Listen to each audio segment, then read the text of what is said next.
Why do 84% of reorgs fail? That's what we're going to explore today on this first episode in the Reorg Resilience podcast series. And I'm thrilled to have my guest, Chelsea Wierbonski, with me here today. Welcome, Chelsea, to the Mindful Fire podcast. Thanks so much, Adam. I'm so happy to be here today. Yeah, I'm thrilled to be here, and I'm so grateful to you for being the first guest on the first live episode ever of the Mindful Fire podcast. And we both know that reorgs are happening now more than ever before. They are happening across tech and seems to be picking up. And so I thought it'd be really helpful to get you on the podcast and to explore this concept, because whether we like it or not, we're probably going to go through a reorg or lead a team through a reorg at some point. And part of the path to financial independence and building a life you love is building resilience to navigate these ups and downs. So really thrilled to be here to explore this from both the individual contributor side, but also the leadership side. And so thank you again for being here. Of course, it's my pleasure. I'm really excited to talk to everyone today and to have this conversation with you. Yeah. And I'd love to welcome the people who are tuning into the live stream and all of the people who are joining us here in the studio. So Chelsea, let's start at the top. Why is it so important to build resilience in the face of reorgs? Like, why are these things happening so often, and what can we do to prepare? Well, I think the reason they're happening so often is really because it's been a time of contraction for a lot of companies. And, at first, it was the post-COVID contraction where companies were cutting back expenses because they kind of over-committed themselves financially right after or during COVID. And now with AI, so many companies are spending money on machine resources and whatnot. And, spending is just kind of at an all-time high. So I think the reason we're seeing reorgs is because projects are getting cut, things are getting reprioritized, people are getting moved around. So there's just a lot, roles are getting eliminated. And anytime you do that, you have to make changes to the organizational structure. So I think that's kind of the background about why they're happening. Makes sense, yeah. And so you've seen it from both sides of the table, so to speak. You've been a leader leading teams through reorgs as a group product manager at Google and other places. And you've also been through many reorgs as an individual contributor. Like, what are the things that you've seen go wrong when these reorgs happen? Yeah, I think the biggest thing on the leadership side is the time it takes to land them and the hesitation.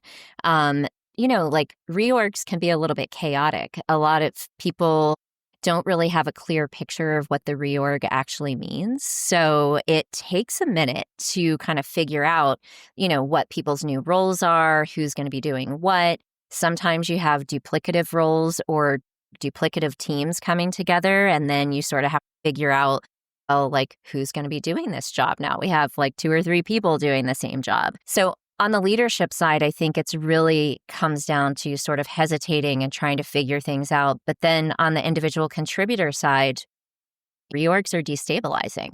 So questions come up about what is this team? What's the identity? What's my role on it? Maybe I was a superstar on the old team. Am I still going to be considered a high performer? Is my new manager going to understand what I do? So I think there's just a lot of questions that create some destabilization on the IC side. So let's start at the leadership side.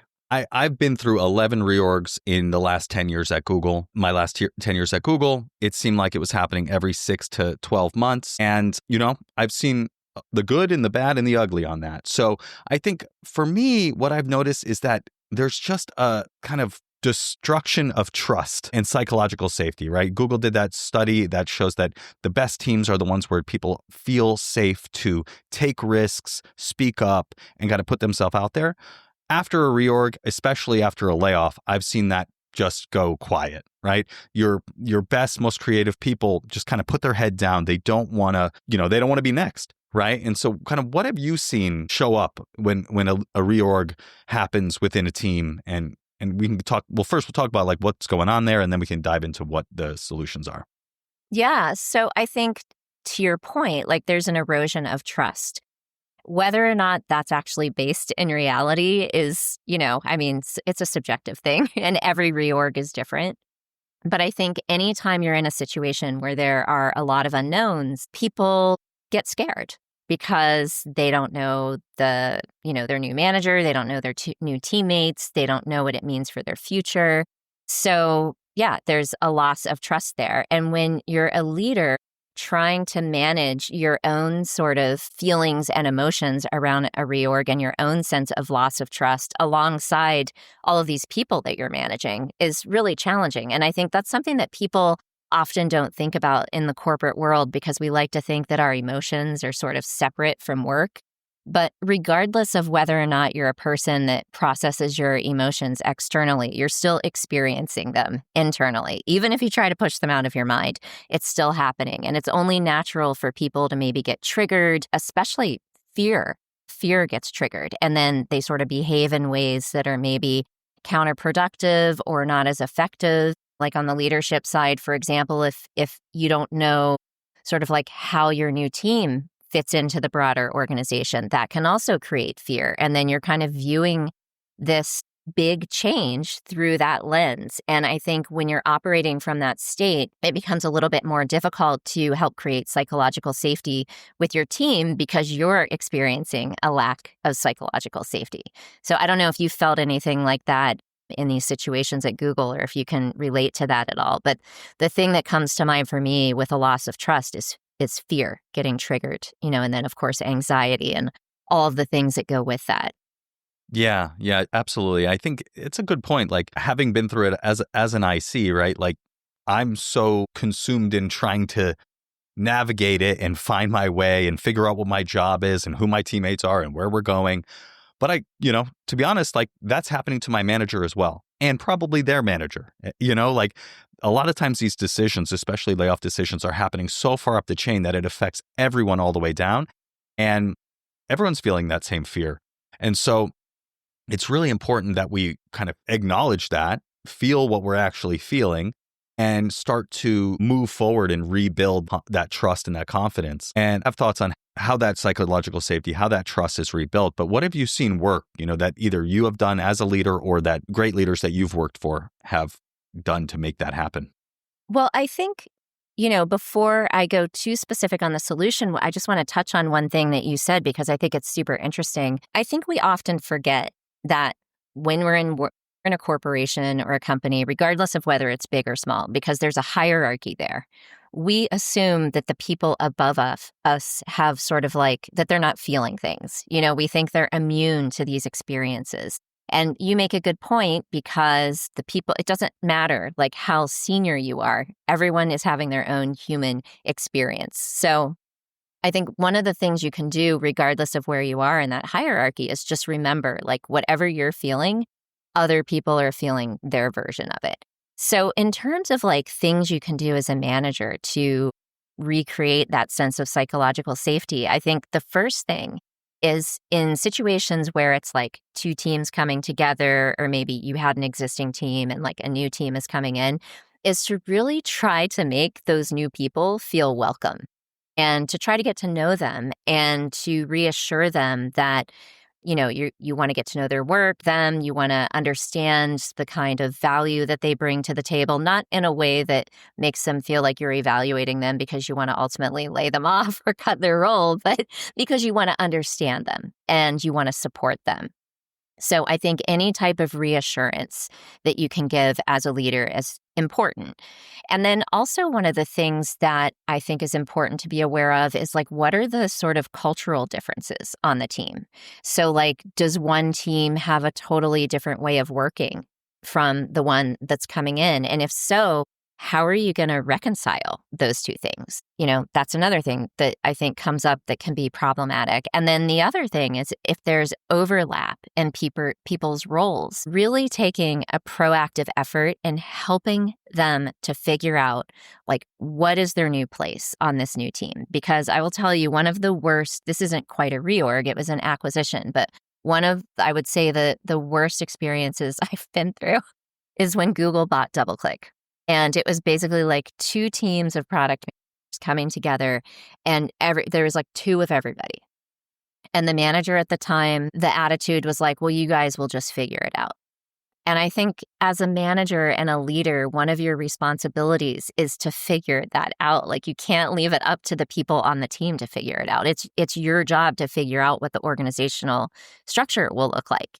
And if you don't do that, then that creates like competitiveness amongst people. People start getting like really territorial and, sort of adopt this scarcity mindset where they're keeping information and knowledge from each other. And that just creates a potentially a toxic culture on the team, which damages productivity. So in the end, you actually do yourself a bigger service if you try to be aware of where all of these potential issues are and then try to figure out a way to navigate it instead of just not looking at it and worrying about your own position in whatever new structure is being formed. Yeah, I love that because, so many times it's just been like, this is your new team, this is your new role. We've got a 130 slide deck that McKinsey gave us, but you go ahead, read the deck and just figure it out. It's all good.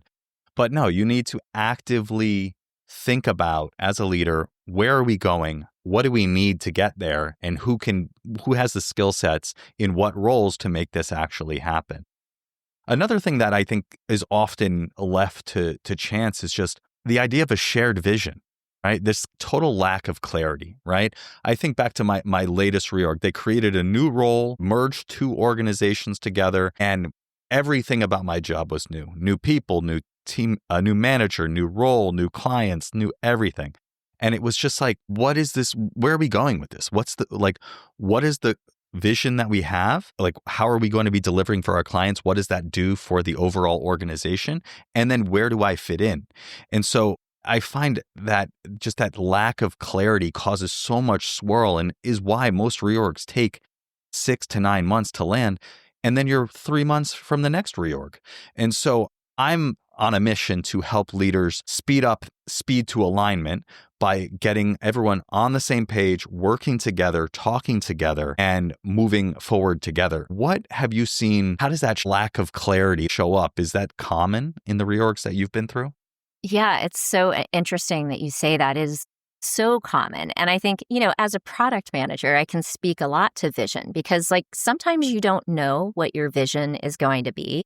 And I think that's okay. Sometimes you have to make organizational decisions for financial reasons or, some other reasons besides a vision for where you want the company to go. And maybe you don't know what the vision is going to be for this new team. I think that's fine, but you have to communicate that to people. So you have to at least acknowledge that maybe we don't have the vision fully defined yet, but here's sort of some ideas that we have. And here's what you can do in the interim to help support that initial idea. And, FYI, this is going to evolve over time, but this is what we think so far. And at least then you're kind of owning up to the fact that maybe you don't have it all figured out yet. You acknowledge it. You help the individual contributors on the team to not feel crazy, for assuming that things are chaotic. And you make it, you give them that reassurance that you're working to figure things out, which I think is important.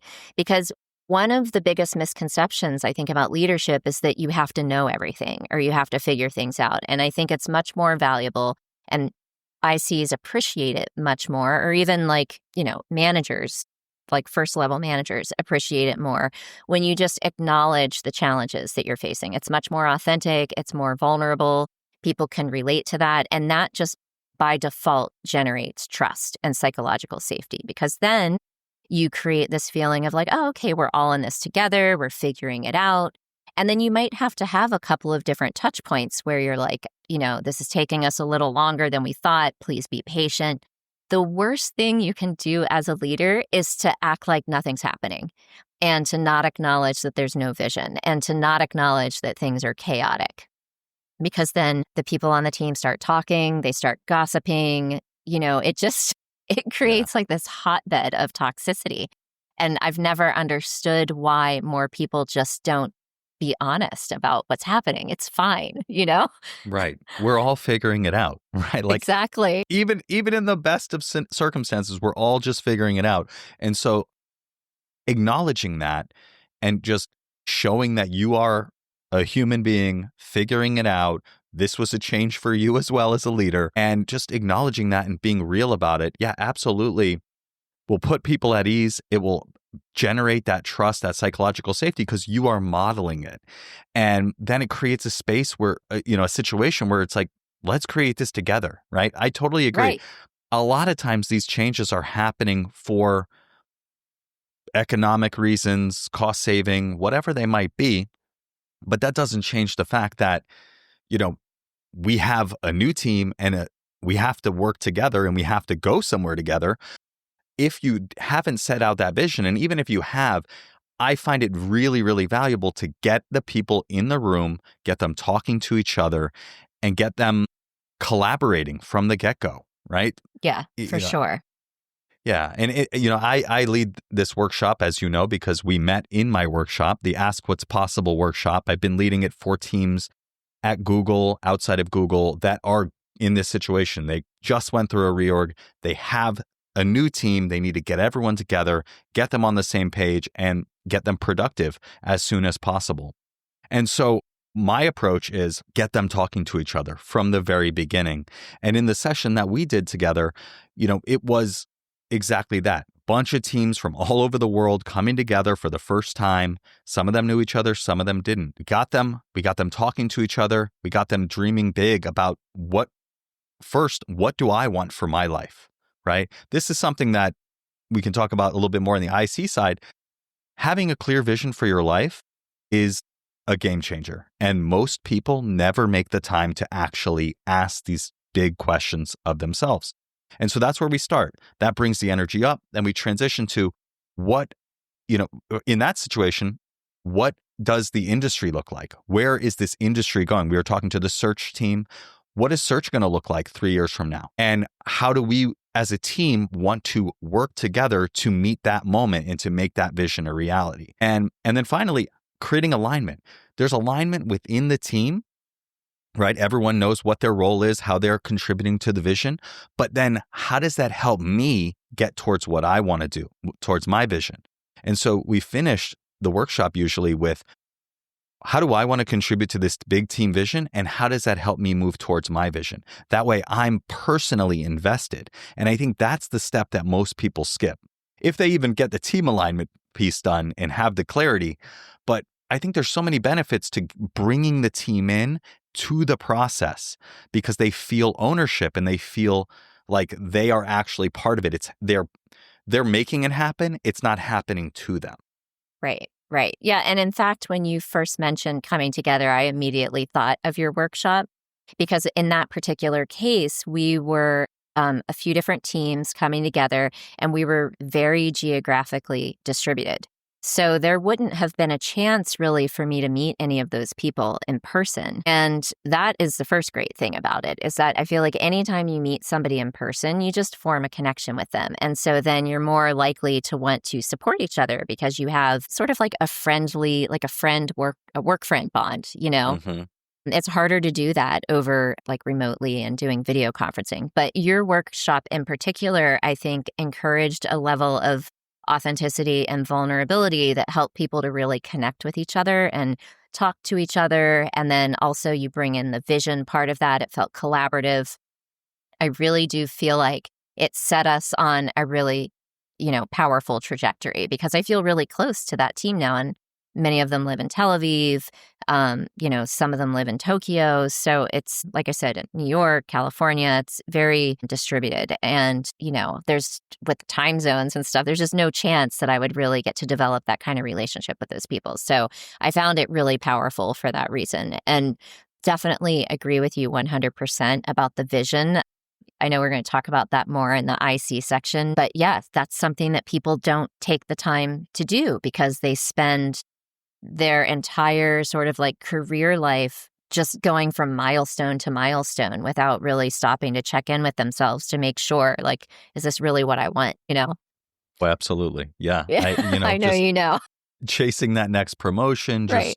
Trying to survive the next layoff. We always think that if only this, then I'll be happy, right? Like if I just make it through this, then I'll have the space and time to think about what I actually want. And, the same thing's true of teams, right? If we don't actively create space to think about where we want to go as a team, and, one of the things I also encourage people to do is to set aside the limitations, the constraints, the ideas of what's realistic or rational, right? And think like, if I could do anything, what would I do, right? What would we do? What would we build if we could do anything, if resources were no object? And obviously, that's not the world that we live in. There are constraints. But setting those constraints aside for a moment can open possibilities that you would never even otherwise consider. And usually there's a way to get there, right? And if we just open our minds to those possibilities, we now can start to figure out, okay, cool. We have a room full of the best people at Google, the best and brightest at Google. We can figure out how to get there, right? But without having that space and creating that container where people can ask those big questions of themselves and of the team, it's just not going to happen. So yeah, totally. I 100% agree with that. And I think what comes to mind when you're saying that is like the scarcity versus the abundance mindset, or some people call it the growth mindset, right? And it's pretty common, I feel like, in companies to have more of a scarcity mindset where you only notice like the difficulties and the impossibilities and the resource constraints and that's understandable, especially now. But when you do that, you're limiting your creativity, you're limiting your innovation because you're shutting yourself down before you've given yourself a chance to explore what's possible. And to your point, you can always find a way. Like maybe it's not going to be exactly the way that you think, or it might look a little bit different on the other side, but there's always a way. And that's the spirit of tech, is like being creative, being innovative, having big ideas. And I feel like we've lost a little bit of that right now as the industry has gotten more mature. Yeah, I agree. And yeah, we're in this world where everyone's like investing in AI and thinking AI can do everything. And what I'm seeing is it just creates a situation where everyone can sprint faster in different directions, right? Like, and just kind of outsource their thinking, right? I've done it myself. I'm like, just write this for me. It's like, yeah, well, that's not quite right. And it's like, I got to just start from scratch. But you first have to figure out where you want to go, how it's going to work together, and then how we're going to use AI to move us in that direction. Right. And so let's, and so I guess first I'd say, like, if people want to do this work, if they want to accelerate their reorg from landing in a few quarters, 6 to 9 months, to 2 to 3 weeks, I invite them to set up a time with me to chat about that. And my Ask What's Possible workshop will discuss your situation. And you can do that at askwhatspossible.com/fit, just a 15-minute fit call, see if it makes sense. And also, if individuals want to get clear on where they want to go, they want to do this exercise that we did in the workshop, you can do that at mindfulfire.org/start. That's just a simple envisioning exercise that'll get you to set aside those constraints, think bigger about what's possible, and create a bigger vision for your life. So let's switch gears now, Chelsea, and let's get into the individual contributor side, right? I know you do a lot of work as a coach, helping people level up in their careers and build confidence in their careers. I guess someone's going through a reorg. What advice would you give them? Or they know a reorg's coming, or they're worried a reorg's coming, right? Because that's where it really starts beforehand. Right. I mean, a few things there, I would say. Usually people start getting worried about a reorg because they worry what it means for them. They worry that, maybe it means their job is in trouble, or they're not going to like their new manager, or maybe not like their new teammates. And it's really easy for our mind to start spinning all these fearful stories. So I think the first thing you can do is to remind yourself that when you're in that state, really what's happening is your nervous system is just getting activated, because here's this big thing and it's a big unknown and you don't know what it means. And what I mean when I say your nervous system is getting activated, I just mean that that's like your survival response, kicking in. I know you know this, Adam, but in some ways, like our brains still have like the amygdala, the lizard brain, as they call it, is really hyperactive. It gets activated really easily. So anytime we sense a threat, or we, feel like our position is in danger, then the flight, fight, or freeze response kicks in. And then that's when we start having all these fearful thoughts. And they're not really based in reality. We're just telling ourselves stories about what might happen. And usually those stories are really negative. So I think one of the things that people can do is to sort of change that perspective and remind themselves, well, actually, I don't really know. Like, I don't really know how this is going to end up. I don't really know, if it's going to be bad. It could be great. And the other thing to remember is like, you don't have to stay in these situations. You always have a choice.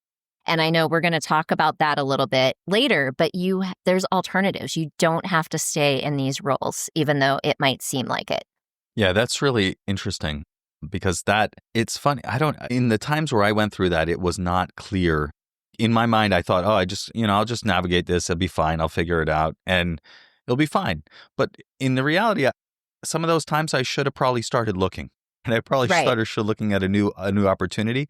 But just kind of to the point of what you were saying about our stories creating our reality, right? Or the stories that we're telling ourselves. One of the things I always say in my teaching is that our stories create our reality. The way that our brain works, the fact that everything we think, feel, and pay attention to changes the structure and function of our brain, and that's neuroplasticity, and that influences what our brain predicts and expects to happen. It's essentially like we're telling ourselves stories about how our life is going to be, and then we're acting out those stories. Yeah. We can become aware of those stories, right? This podcast is all about mindfulness, right? Mindfulness allows us to notice, oh, there's that story again. I keep telling myself this. And, the first few times you have, you're going through something difficult, you're going through a big change, like, let yourself feel that. Let yourself tell that story of, oh, I'm afraid, or I don't know what's going to happen. But the question I like to ask myself to interrupt that is this useful? Is this useful? Is this moving me towards what I want? Or is this just causing me suffering? And if it's not useful, I can just choose to let it go. It might come up, 5 minutes from now, but over and over again, I can ask, is this useful? And I think that's really helpful in these scenarios, because whether we're expecting a reorg or a layoff or whatever it might be, we can't control that. And so it's not so useful to spend our time and energy and effort thinking about that or strategizing about situations that may never even happen. And we can kind of interrupt that and move forward.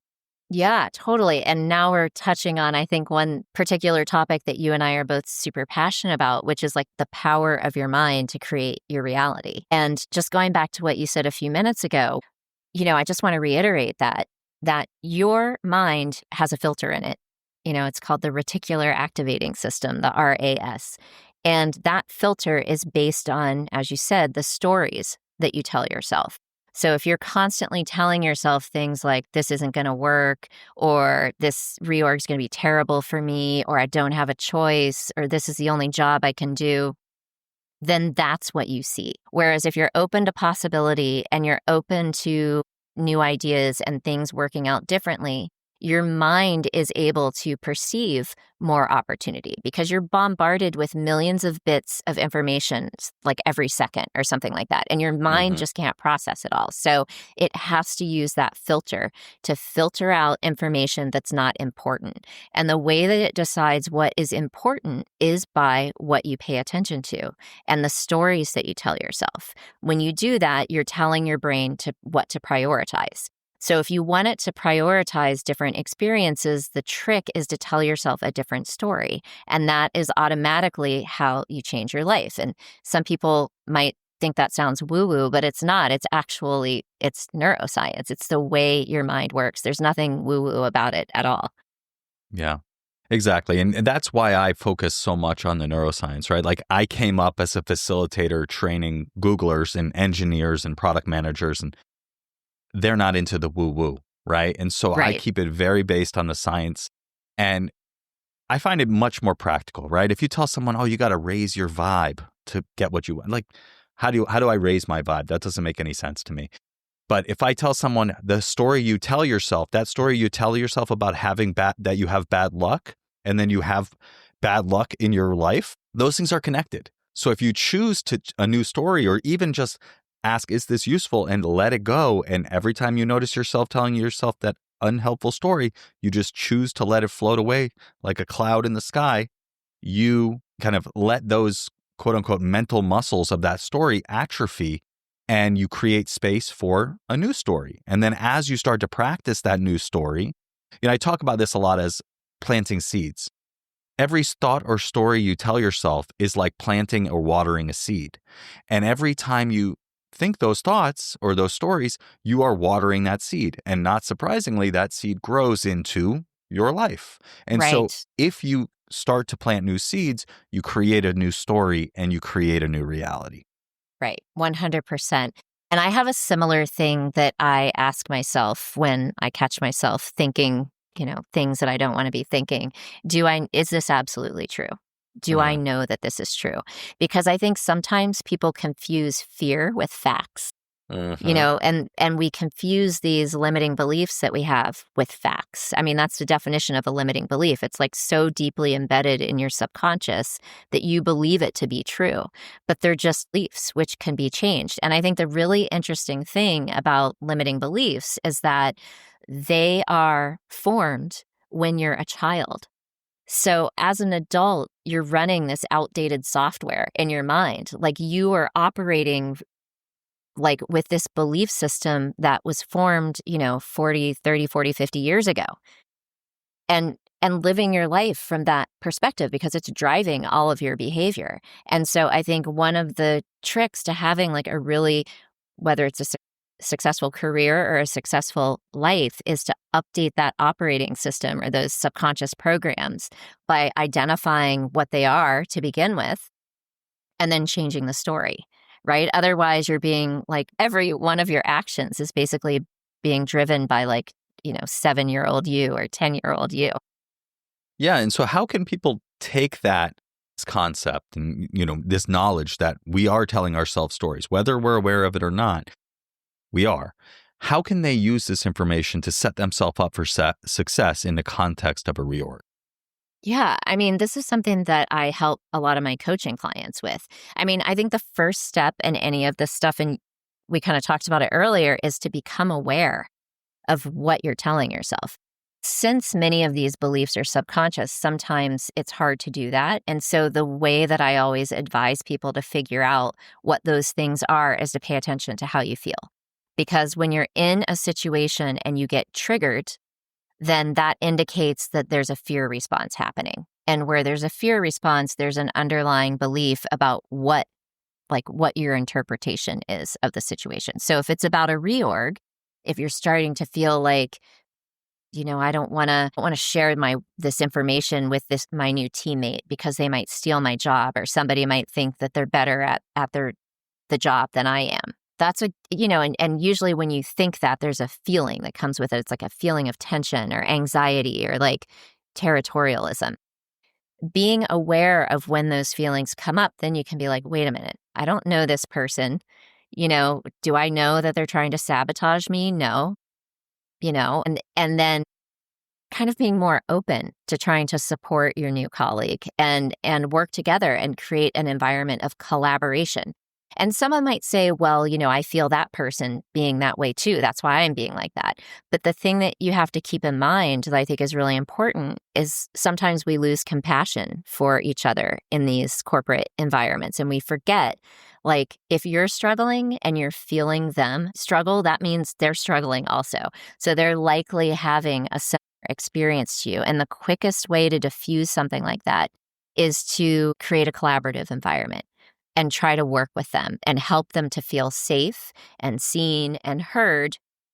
And then before you know it, that sort of like territorialism, and competitiveness just disappears because they don't view you as a threat anymore. And then you're helping each other, which is way less stressful. It's a lot more fun. And it results in sort of like team performance being uplifted, and it ensures the success of a reorg, as opposed to everyone being all like, I'm going to compete with everybody and it's every person for themselves. That's just like a terrible environment, and it's super stressful. Yeah, it just feels better. I love that. I wasn't thinking about that initially, but absolutely, your body is sending you signals all the time, right? If your jaw is clenched or you're feeling tight or you're feeling exhausted, right? All of that is information, and you can kind of tune into that and start to decode it, right? And the more you practice, I say practice mindfulness of just, this is what I'm feeling. Okay. Why might I be Right. feeling that, right? It just takes self-compassion first to understand, what am I feeling? Why might I be feeling it? Another thing that's been really helpful for me in these like overwhelming moments is just journaling. Just take a pen and a paper and just write whatever comes to mind, right? Especially for me, when I have things swirling around my head and, just bouncing around, I need to get it out of my head onto paper, which first immediately makes me feel lighter. And then it helps with clarity, because now it's there. I can see it. I can work with it. And with AI, it's even helping it with that as well, because you can turn that, maybe not with your handwriting necessarily, but if you just record something and just get it all out, it can help you parse that and understand, like, what are the themes in there and things. But you could always just read it as well. But getting it out of your head onto paper has been a game changer for me when I'm feeling overwhelmed or uncertain or anything like that. For sure. Me too. And I think I use AI for that all the time, ChatGPT, to kind of process what's going on and identify themes. And I think one of the really interesting things about journaling is, like, oftentimes you don't even realize what you're thinking, but then when you sit down, stuff just starts coming out of you. So I think that's kind of like a really good bridge to reaching your subconscious. And then to your point, when you see it on paper, then you kind of have to admit to yourself, okay, now that I'm seeing this here, I realize that was sort of like, ambiently driving my behavior. Because a lot of the times, like especially now, if you work in a big or small company, a startup, there's a lot of pressure to perform. And everybody's moving really fast and just constantly hitting deadlines and milestones. And, it's like a very intense environment. So you don't always take the time to check in with yourself and try to understand what exactly is going on. And it's easy to just push that stuff out of your mind. And then if you layer on top of that the fact that it's sort of like frowned on and socially unacceptable to be, quote unquote, emotional at work, the minute somebody starts feeling something, they like sweep it under the rug. They don't want to feel it. They don't want to deal with it. They just have to focus on work. And then I think that's why we get in these situations where then we're laying at bed at night ruminating over the day, and like we can't fall asleep because our mind is swirling about a conversation we had or something somebody said to us. And all of that stuff is unprocessed emotion. And your nervous system is getting activated because it's feeling threatened, or you're feeling threatened. And so therefore your nervous system reacts. But yeah, I'm having flashbacks. I'm having flashbacks to laying awake at night, waking, like going to bed first, last thing I think is about the situation. Waking up, it's about the situation. It's like, that's not healthy. And so there are steps that we can take. I mean, just sitting in meditation, following your breath. When your mind wanders away to that situation or anything else, just notice it with kindness, a kind, curious awareness, bring it back over and over again. And then the journaling, just get it out of your head. Write whatever you need to write, right? No one needs to read it, right? You can literally, I've done this. I've literally ripped it up and thrown it out immediately afterwards, but I felt better. I felt lighter and more clear after that, because we just build up, and that fear response is very real, and we are wired for that, right? Like there's a negativity bias. Yeah. And also it's just survival. It's like human, it's our animal instinct coming out. That's all that is. And one of the things that I try to teach my clients is like, just to remember that is just a nervous system response. It's like if you put your hand on a hot stove, it would feel painful. But you know what that is. Like with your nervous system, sometimes it's confusing because we're so merged with our feelings and we don't create enough space to know, like, okay, I'm just getting activated right now. Like I don't have to attach a story to this, and make it mean something bigger than it is. It's just my body is just responding, and it's like an autonomic response. We can't help it.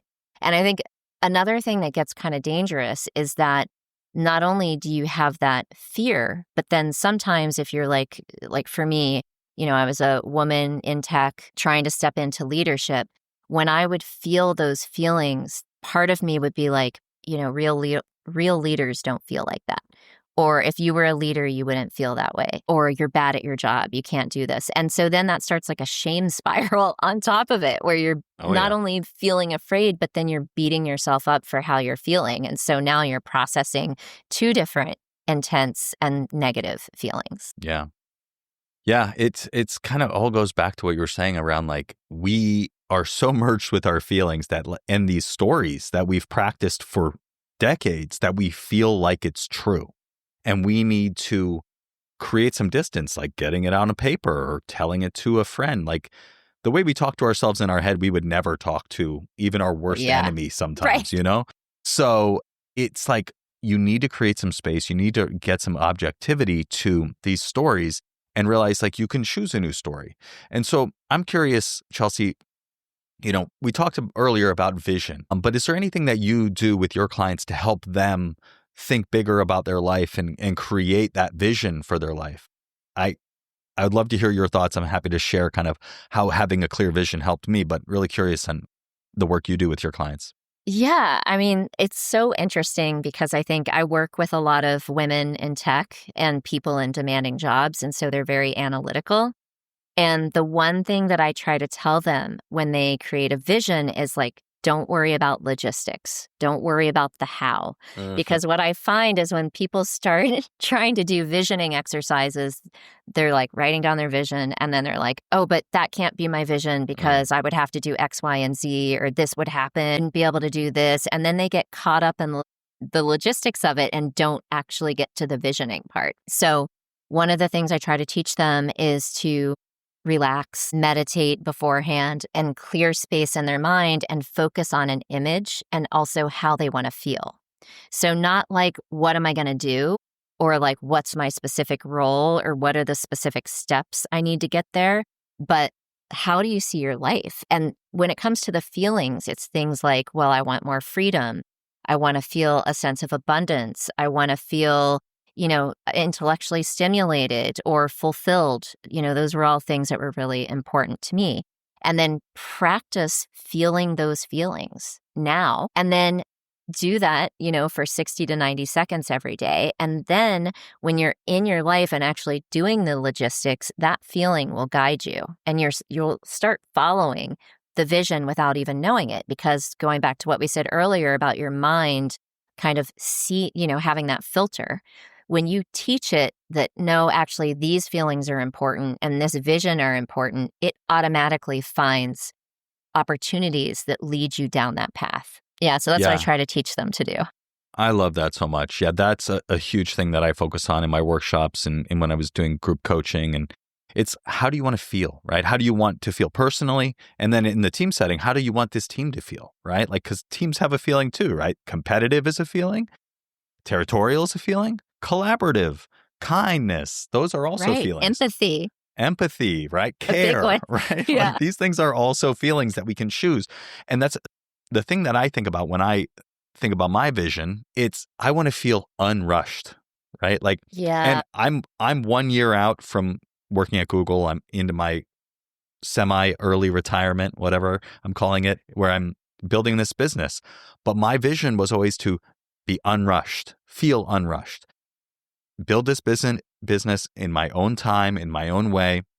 And that's been a guiding force for me. And there have been a lot of times where I've been forcing the business, trying to get workshops, trying to get leads, trying to do this and that. And it felt bad. It felt like rushing and forcing. And I want to be more in the allowing and unrushed type of thing. And just generally, I notice that I'm, not as nice of a dad and a husband and a person when I'm rushed, right? And so I really love that question of, how do you want to feel? 100%. Yeah. And then just on this topic of like, once just entertaining a bigger vision for your life puts the wheels in motion in your brain to start moving towards that, right? Because of the predictive nature of our brain. And for me, like, I had an example where I wanted to, I had this crazy idea. All of my things start as crazy ideas. I wanted to lead a workshop for Sundar Pichai's team. He's the CEO of Google, as you know. Wait, and who was he? Yeah, right. Just announced $100 billion quarter yesterday. Kind of a big deal.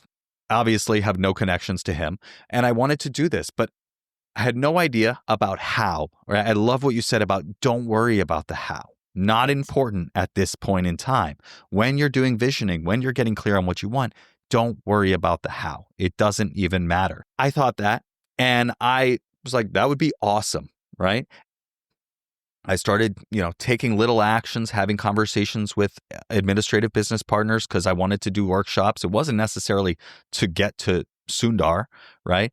Because that seems so unrealistic. But one thing led to another. I got an email at 11:30 at night on September 27, 2023. I was up finishing all my work for Q3, tying up loose ends. I got this email from a woman named Mary. She said, we're looking for someone to lead a mindful leadership workshop for a group of executives. I'm like, cool, that's right aligned with my vision of wanting to lead these workshops for teams and companies.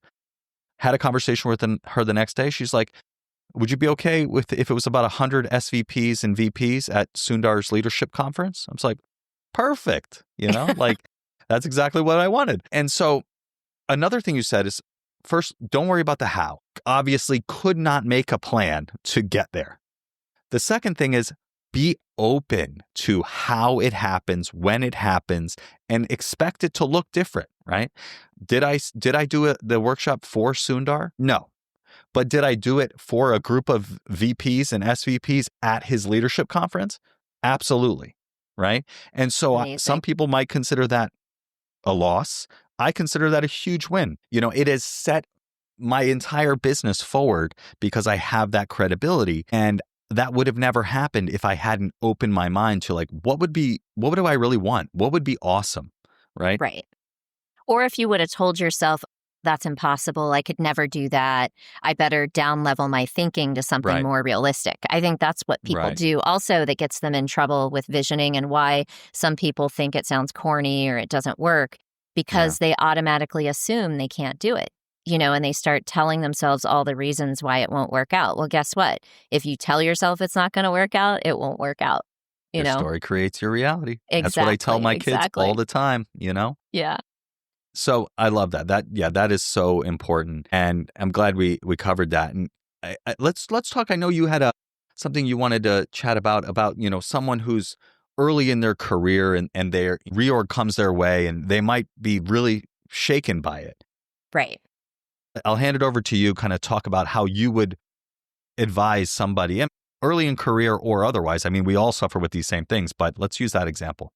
Yeah, for sure. So I think one thing that we lose sight of when we're working is we forget that we are autonomous human beings with our own life and we get to say like what's okay with us and what's not okay with us. And a lot of the times we have these stories about, I have to log in when I get home or I'll get fired, or I have to do this, or, people are going to think I'm not committed. But usually no one notices. And the other thing is that in order to survive something as destabilizing as a reorg, you really have to set boundaries. So important, especially now because things are so crazy. And so I actually have this really great worksheet that I call Boundary Setting for Burnout Guide, which helps people learn how to set boundaries so that they don't get burned out. Because I think one of the common misconceptions about burnout is that people assume it's related to the amount of work that you're doing. But in fact, burnout is actually because you're emotionally burnt out. So if you're in a role where there's a lot of stress, or you are, logging on all the time and then not getting enough rest, not taking care of yourself, and your body's in this fight, flight, or freeze mode all of the time, you're going to get burned out because you're going to get emotionally drained. And so that's why it's so important to learn how to set boundaries. It's okay. Everyone does it, at least people who are able to survive working in corporate for a really long time. Absolutely. And the final thing I wanted to chat about before we get into Q&A, and again, if you're listening to this live, you're on the live stream, but you're not in the room with us, I invite you to join us live by going to mindfulfire.org/live, enter your email, and you'll pop right in with us here. We'll get to that in a couple minutes. But one thing I wanted to touch on that I mentioned on LinkedIn, and the post got some really good engagement, is one of the best things that you can do to prepare to navigate any reorg or layoff is to build financial resilience. You're not going to read this in any leadership book or any, probably career book even, right? But that is the most important thing that you can do is build financial resilience. So what do I mean by financial resilience, right? Financial resilience is the first step to financial independence, but it's kind of table stakes. It's having a clear understanding of what your life costs. How much money are you spending on a month? What are the things that you could cut if you needed to, right? You probably can't cut your rent, but you can cut eating out, or ordering Uber Eats, right? So what are those things that you can do there? And then having a clear picture of your finances. How much do you have? Where are your investments? What are all those things, right? Highly recommend a book called The Simple Path to Wealth. And of course, you can also watch J.L. Collins on my podcast. I don't know exactly what episode it is, but we'll put that in the show notes so people can check that out. But if you just search J.L. Collins Mindful Fire Podcast, it'll come up on YouTube or on the podcast. That'll walk you through exactly that.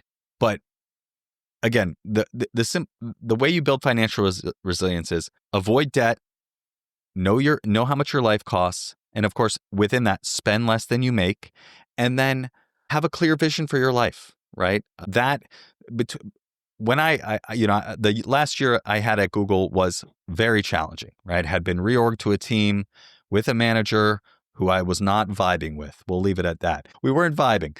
And the thing that kept me going was knowing that I didn't need the money, right?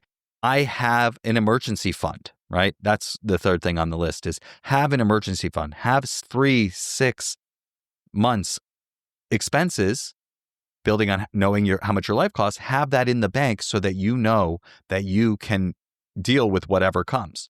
And, J.L. Collins calls this FU money, right? If you once you are on the path to financial independence, once you have a clear understanding of what your life costs, how much money you have, and you have 6 months living expenses in the bank, you can take bigger risks. You can navigate anything that comes your way. At last several years, Google's done layoffs in the beginning of the year. I was not worried at all.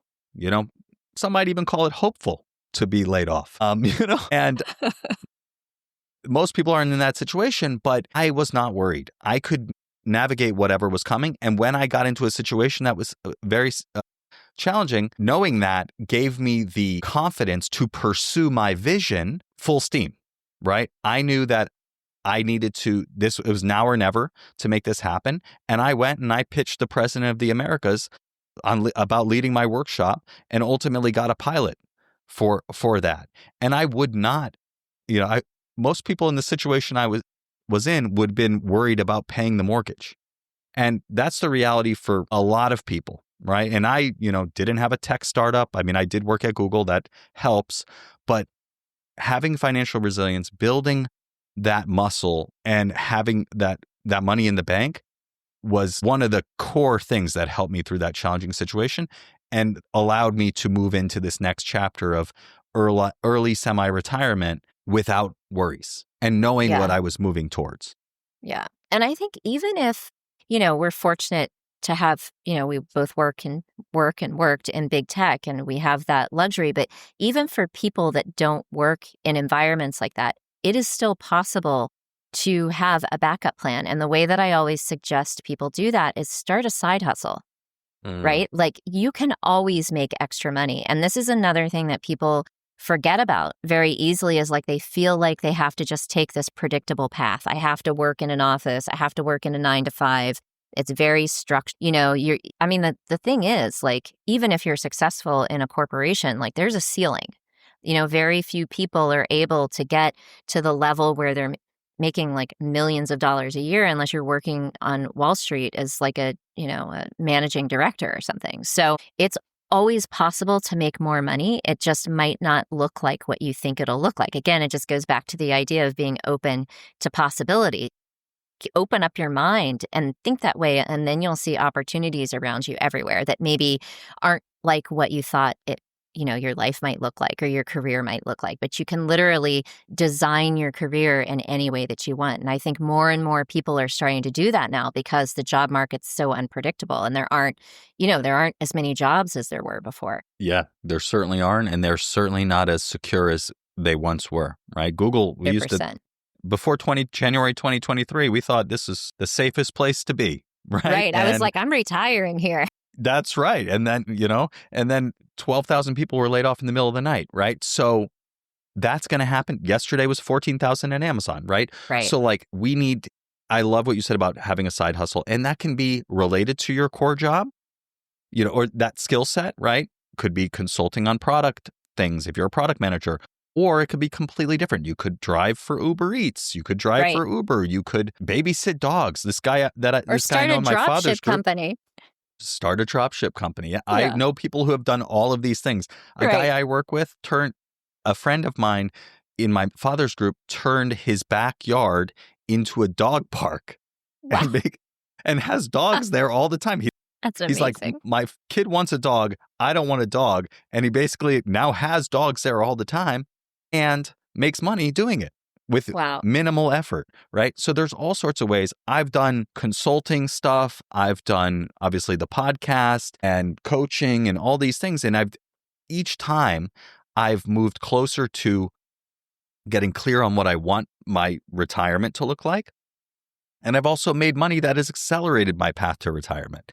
And so it's a win-win in finances. I want to invite you, Chelsea, to share with the audience, where can they connect with you? How can they find that resource you mentioned? Yeah. So the resource that I mentioned, you can find that in my link in bio and Instagram. My Instagram handle is Chelsea_W_. And just so you know, my name is spelled with 2 A's, Chealsea. It's not a misspelling. That's the way it's actually spelled. So you can check me out on Instagram. I'm also on LinkedIn, just my first name, Chelsea. And I post a ton of content around all of the topics that we talked about today. And my big thing that I'm talking a lot about right now is this idea of aligned ambition, working from a place of alignment, which really means like working in a way that actually feels good to you and that's not driven by fear and scarcity. I love that. Yeah, that aligned ambition, that resonates a lot. Yeah. I like the sound of that. So, Chelsea, we're going to switch gears now into the Mindful Fire Final Four. Are you ready? Yes, I'm ready. All right. First question, Chelsea, is all about envisioning. We've talked a lot about vision today and thinking bigger about the vision for your life. I'm curious, what is the vision for your life, for the next, say, 5 years of your life and what you're creating? So my vision is to transition full-time to public speaking, coaching, and digital course creation, and basically fund my life that way. And yeah, I work with all kinds of people, but my primary focus is on helping women create their most aligned, elevated careers. And I do that by teaching them about neuroscience, doing inner work with them, and then also wealth consciousness. So being able to do that 100% and not have to hold down a 9-to-5 is my ultimate vision. And I think about that every day and practice the way I want to feel. I love it. And how do you want to feel? Free, abundant, and fulfilled. I want to, really have my work be of high service because I think it's really important. Like a lot of women, especially in tech, feel intimidated. They make themselves small. So I really want to help them feel empowered so that they can show up as like their full selves and, rise up to whatever career level they want to be at, whether that's within a 9-to-5 structure or to be an entrepreneur. I love it. That sounds awesome. And I know you are well on your path there. But I also know that you got the East River behind you and you have a beautiful apartment that I can't imagine is cheap. So you're building towards it. My work cut out for me, yeah. You're building towards it. But you've been doing it for a while, and I'm sure that this has guided your actions for quite a while. So 100%. I can't wait to congratulate you on that happening. Thank you. Question number 2 is, what piece of advice would you give to someone early on their path to financial independence? That's a good one. I think a lot of people, when they think of financial independence, think more of, again, the logistics as opposed to the feeling. But I'll just, a quick fun fact, maybe not so fun fact about me. I grew up in West Virginia, in Appalachia, and my father and grandfather were coal miners. And so I come from a really working class background. And part of your ability to build wealth has to do with what you believe you deserve. So if you come from an environment where you feel less than, or you have class shame, which I did, you just assume that nice things aren't available to you. So really getting in touch with sort of like, what are your stories about money? Like, do you have shame associated with it? Are you afraid of it? Are you afraid that you'll lose it? You can't manage it, or you have to work really hard to get it? Until you think about those or become aware of those stories, it's possible for you to unconsciously block your ability to acquire wealth because you're self-sabotaging, because you think, oh, I don't deserve a nice life, or I don't deserve money. Then you'll spend it as fast as you can get it. Yeah, I think that's really important. And, again, kind of getting to what we were talking about before, like how you untangle that is through coaching, through journaling, and just really trying to understand, like, what are these beliefs that I have that are underlying, and what are these feelings that I'm carrying? Right. Because 100%. they could be preventing you from, getting the money you need to live the life you want because you don't feel like you deserve it. Right. Yeah. And it's interesting you mentioned my apartment. Like, I lived in a similar place before this one. And I remember the first time when I went to rent that place, I was sitting in the rental office. And in my mind, I was like, there's no way they're going to rent me this place. Even though like I had good credit and I worked at Google Right. and like, Yeah, you had and then it all, I walked out being like, wait, what?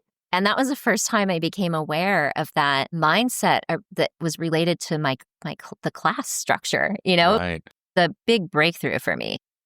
Yeah. That's really interesting that you had such a distinct moment where it's like, Yeah, yes, that's great. I mean, that's freeing. It's it so is. cool. Yeah. Yeah. All right. The third question is, what piece of advice would you give to someone getting started with meditation and or mindfulness? Well, the one thing I would say is that a lot of people, when they think about meditation, they think, oh, it's going to take a lot of time. I used to think that. And, meditation, I cannot iterate enough how powerful it is when it comes to calming your nervous system and also organizing your mind and eliminating that spiral. I used to be like a highly anxious person, and now I've been meditating for like 8 years, and it's just phenomenal how much it's calmed my brain. But for a long time, I didn't start because it seemed really daunting or overwhelming, and I would tell myself, oh, I can't meditate. That's what a lot of people say. I can't sit still, but you can. And the thing is you can start small. And I think with any change that you make, the key is to do it incrementally. So it doesn't have to be this big thing. Like, just start with 30 seconds. Just start with 60 seconds. Whatever it is, anybody can sit still for 60 seconds. And if you do that, you can do 60 seconds 3 times a day. And that's actually really powerful. It still has the same effect. I mean, obviously, the longer you do it, the better. But I only do it for 10 or 15 minutes a day. And it helps and it adds up over time. So I think, first of all, stop saying that you can't do it, because you can. Unhelpful if you story. say, right, exactly. And then the second thing is to remind yourself that you can start small. You don't have to go from 0 to 100. Starting small doesn't mean you can't do it or that you're a failure at it. Yeah. Great advice. Absolutely. I always say, the best amount of meditation to do is the one you'll actually do. Right. Like, what are you actually going to do that it's no problem at all? So start with a minute, start with 2 minutes every day. It's not about how much you do, it's about how consistently you do it. Right. Yeah, All and right. it's like that with anything, right? It's Of all about course, yeah. consistency. It's all about practice, right? Like everything that we've ever done, we've started off being terrible at. And, I think another tip I'd add is, like, when you're meditating and your mind wanders, don't think you're doing it wrong. Most people think that they're doing it wrong. I certainly did, and actually gave up for a while because I thought, oh, there's no way I can do this. But that is going to happen. So expect it to happen. And that, in my experience, that's very freeing, that knowing it's going to happen and then I'm just noticing and bringing it back, noticing and bringing it back. It's like doing a bicep curl for your brain. And your brain, the neurocircuitry of focus, attention, concentration, all of those things are strengthened each time your mind wanders and you bring it back. So it's not a problem. It's actually a core part of the practice. Normal. Yeah. It's normal. Yeah. Our minds create thoughts. That's like literally what they do. That's the job of it. That's true. And fourth question, Chelsea, is just, again, how can people connect with you online and follow along with what you're doing? Yeah, the best I would say is Instagram. I'm unfiltered there. LinkedIn, I kind of tone it down a little bit because there's a lot of colleagues on there. And I feel like the people that follow me on Instagram, if they're colleagues, they know what I'm doing. So Chelsea_W_.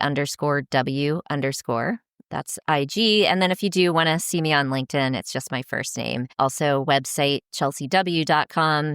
Join my mailing list. Yeah, I have lots of free workbooks on my LinkedIn bio and Instagram. And I also actually create digital courses. I have all sorts of courses for helping people level up in their career using this inner work and neuroscience and mindfulness approach as opposed to just burning themselves out without boundaries. Yeah, that's important stuff. And yeah, I know you put out a lot of great content. I love on both platforms. And well, thank you so much for being here. I really appreciate it. And yeah, for me, if people want to connect with me, you can follow me on LinkedIn, Adam Coelho, Coelho. If you're interested in landing your reorg in 2 to 3 weeks instead of 6 to 9 months, I invite you to connect with me for a no obligation fit call where we'll just chat about your situation. No sales pitch, just truly getting to know each other and seeing if my Ask What's Possible workshop can help your team rebuild psychological safety and align to a big shared vision so that you can get back to work and crush it in the next chapter of your team. Thank you so much, Chelsea, for being here. Thank you, everyone, for watching live.